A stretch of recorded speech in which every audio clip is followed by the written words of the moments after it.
two notices have been issued on the same day. One imposing additional sanctions on Cuba, and the second doing totally the opposite, as the US President decided to sign an executive order ending the national state of emergency regarding Syria and state since 2004, and by virtue of which comprehensive sanctions have been imposed on Damascus. Lifting the sanctions is part of Trump's efforts to allow Syria to move towards greater security and stability. Lifting sanctions does not include Assad or people related to him, his entourage, or armed groups related to Iran or ISIS. This is what the president promised during his presence in Saudi Arabia, and this decision came as a shock.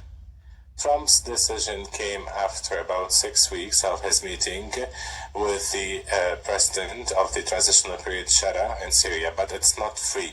It has its own considerations. The White House has openly said that the U.S. president wants Syria to succeed, but not at the expense of U.S. interests, and that Washington will observe the progress made in terms of the preset priorities, including adopting practical steps towards normalizing ties with Israel. And regarding the terrorist Palestinian armed groups, as he called them, regarding the resistance forces, they need to leave, according to Trump. What are Trump's real considerations before with regards to lifting these sanctions? Is it related to wider strategic considerations, or is this another attempt to meddle in Syria and its situation in the region? These are some of the questions being asked today. Of course, we have to add to that the other considerations related to the normalization of ties. It is said that Trump's administration has started preliminary discussions for a security agreement between Tel Aviv and Damascus. Faced with these developments, we're going to be asking two main questions tonight. First of all, what about the timing of this US decision lifting sanctions and imposing new sanctions on Cuba, and how do these steps relate to the politicization of the matter? Secondly, how will this affect the relationship between Syria and Israel?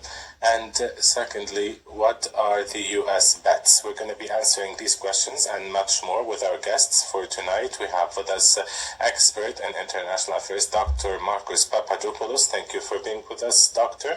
You're live with us from London. Thank you and welcome, Mr. Papadopoulos.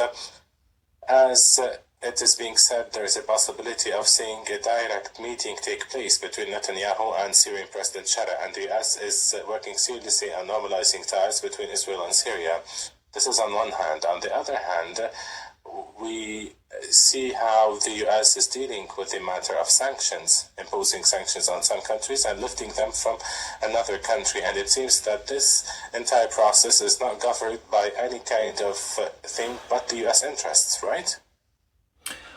Overall, I support the policies which Trump is implementing in America.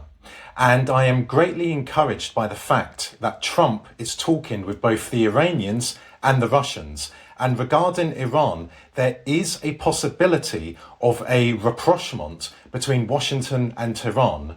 Turning to Syria, whilst I am disappointed that Trump has lifted the sanctions on Syria and Trump has restored relations between America and Syria, the reality is that Ba'athist Syria is dead in the water. Syria today, as we know, is run by al-qaeda.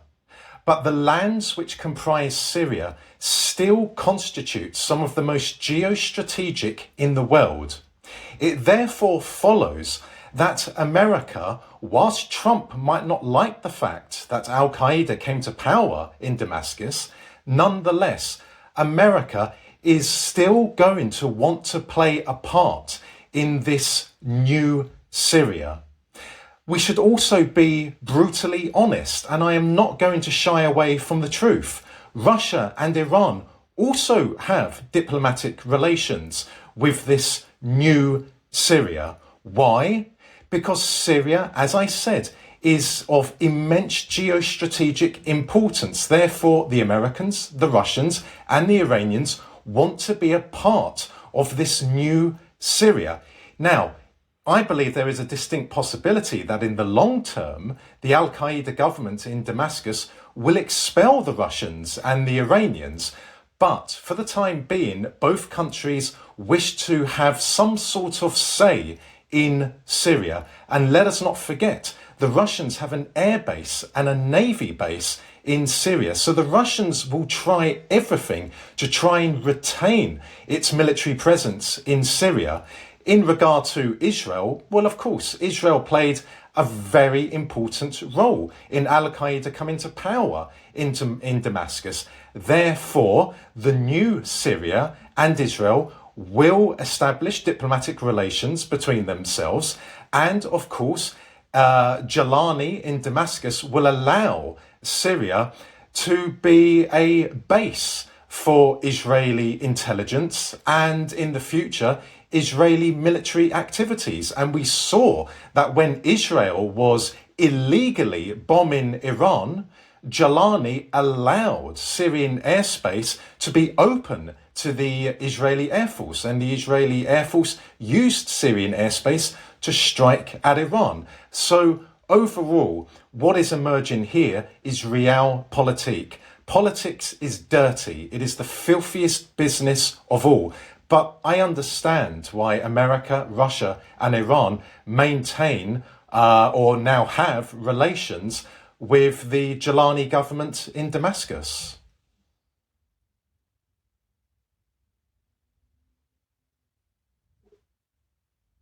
Dr. Papadopoulos, regarding the issue of normalization and what's put on the table, it is described as a security agreement. Even Axios says that Trump had started preliminary talks to establish a security agreement between Israel and Syria.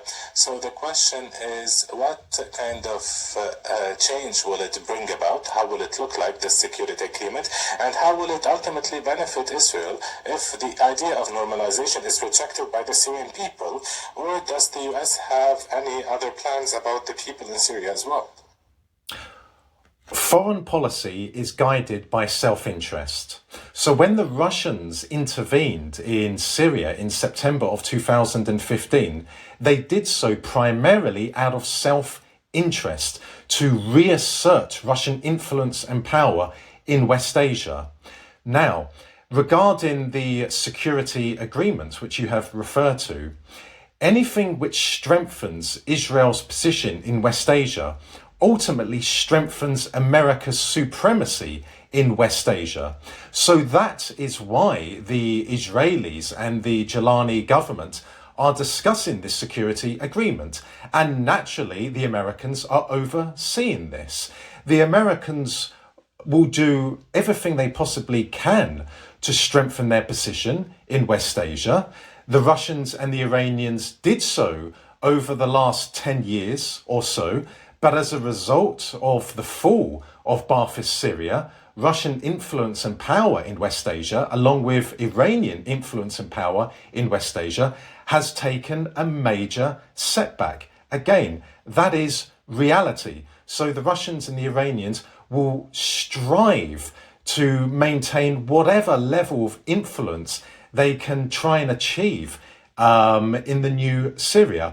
Of course, in regard to Israel, well, it has lost its most, apart from Iran, when Ba'athist Syria fell, Israel lost its principal enemy in West Asia. And of course, that was Ba'athist Syria. So the Israelis, of course, are delighted that al-Qaeda is now ruling Syria.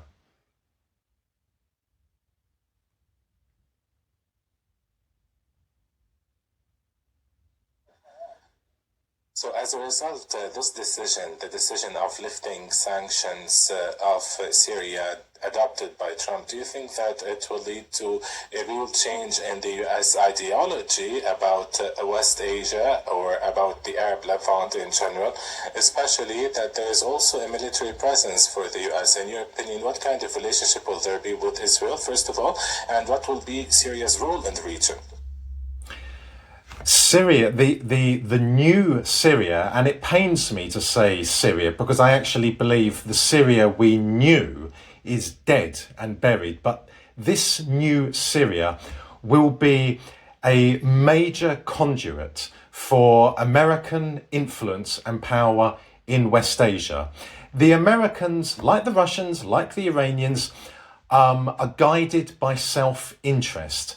Anything which they can achieve in West Asia or any other geostrategic parts of the world which serves America, the Americans will adopt. So, as I said, the new Syria will give immense influence and power to the Americans. It will give immense influence and power to the Israelis. Now, the Russians and the Iranians are hoping that they can achieve some sort of influence and power in the new Syria.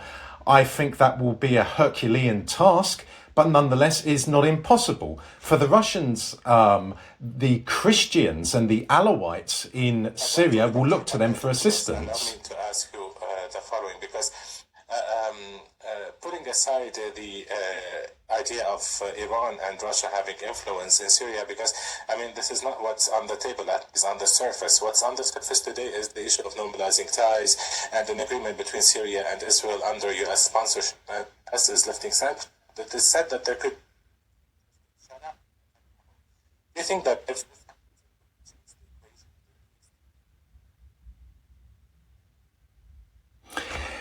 Well, when I say about Russia having some sort of influence in new Syria, I mean the Christians of Syria, for example, will look to Russia for leadership.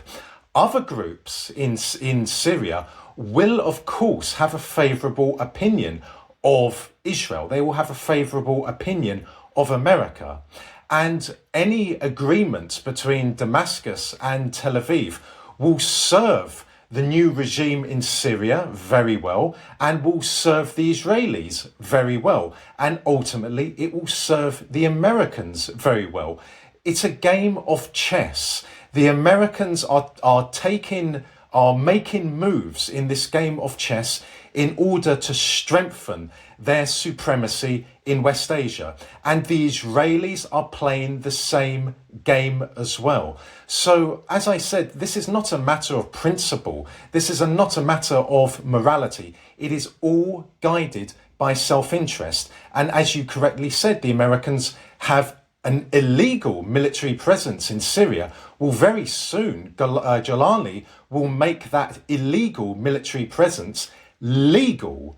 And we will see, as I said earlier, the Israelis will have immense influence in the new Syria, political, economic, and military.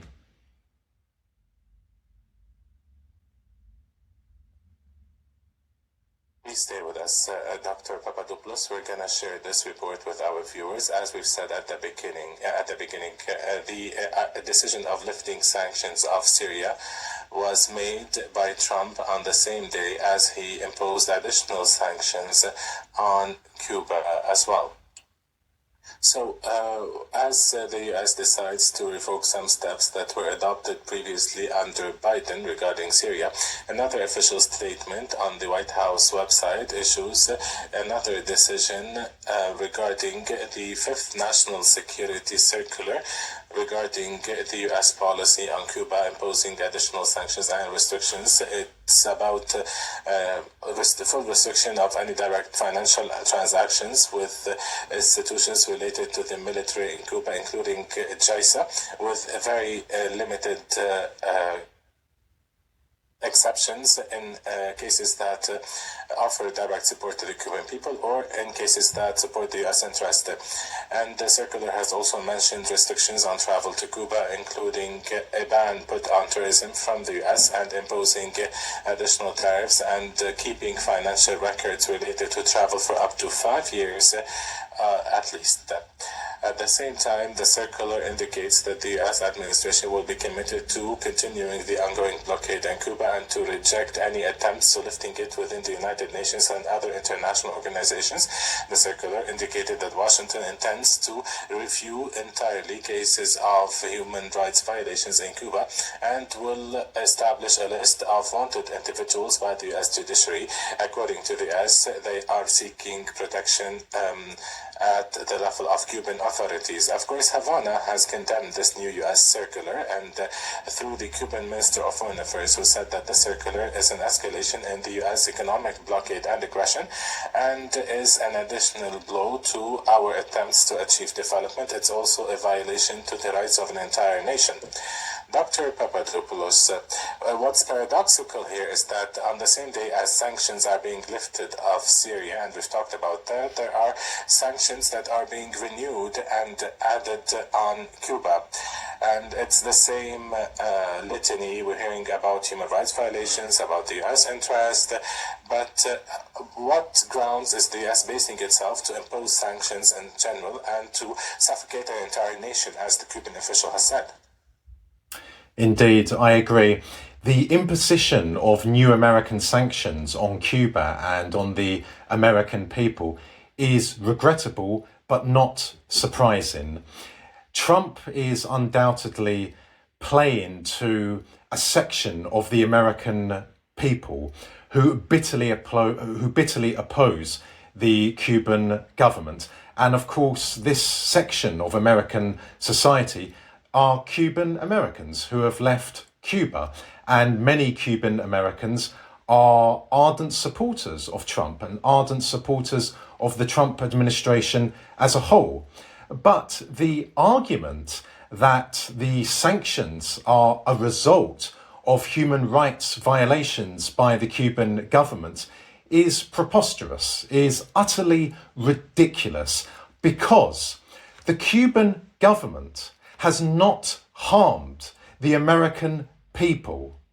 However, al-Qaeda, who now rules Syria, most certainly has harmed the American people and has harmed the American people on numerous occasions. Furthermore, if the Americans are sincerely committed to defending human rights, then why is it Washington has not expressed one word of condemnation against what happened at the beginning of this year, when thousands of Alawites and Christians were massacred by Jolani's thugs? Not one word of condemnation.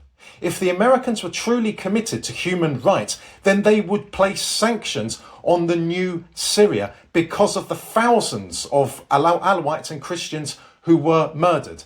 I don't see the Cuban government murdering thousands of its own people. I don't see the Cuban government massacring thousands of its own people in broad daylight. So this is where there is complete hypocrisy, complete double standards. But again, America is guided by self-interest. I should also say as well, when thousands of Christians and Alawites were murdered by Jolani's thugs in Syria, where was Russia? Where was Iran? You see, both countries want to have some sort of relationship with the new Syria, which just takes me back to what I said earlier on. Politics is the filthiest business of all.